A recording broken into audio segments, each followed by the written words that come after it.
the king would kill a barber every once in a while, just to hide the horns growing on his head. In his mind, only dead people could keep the secret. So after getting a haircut, he would always have the barber go to the chest and take his payment. Then, he would secretly attack from behind, and push him into a deep, mysterious cave. Thus, every time the king needed a haircut, soldiers would search the town for a new barber, and without exception, every barber would go in and never return. Soon, the day came again for the king's haircut. The soldiers were searching everywhere for a barber, and an unlucky boy was chosen. His mother could hardly accept it, so she packed 3 cakes for him to eat on the way. Led by the soldiers, the boy soon arrived at the palace. He then met the king, high and mighty. Once all the soldiers left, the king wasted no time and pulled out a small knife for the boy to cut his hair. When the king took off his hat, the boy was shocked by what he saw. A horn was growing on the king's head. In order to save his life, the boy pretended nothing was wrong and continued cutting. After a haircut lasting 2.5 minutes, the king was very pleased with his new look. So, he decided to reward the boy with a fortune in gold. He told the boy to go to the chest beside him to take the money. But as the boy opened the chest, the king suddenly pushed him into it. Inside the chest, there was no gold, only a deep,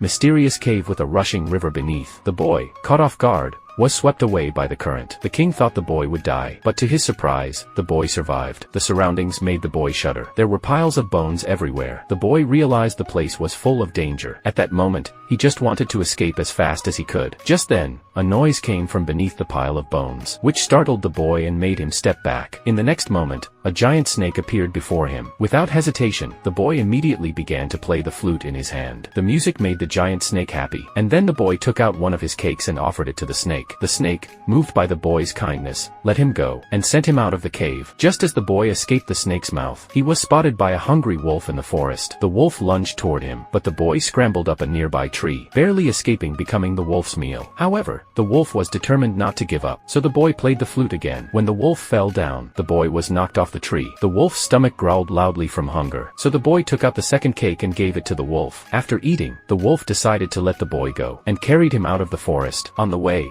they passed a house by a lake, so the boy waved goodbye to the wolf. He thought he would spend the night there, but little did he know, he was walking into a trap. The house was owned by a famished old witch. Seeing a new victim at her door, the witch used magic to transform into an old woman. She warmly welcomed the boy inside, and as soon as he sat down, the witch revealed her true form.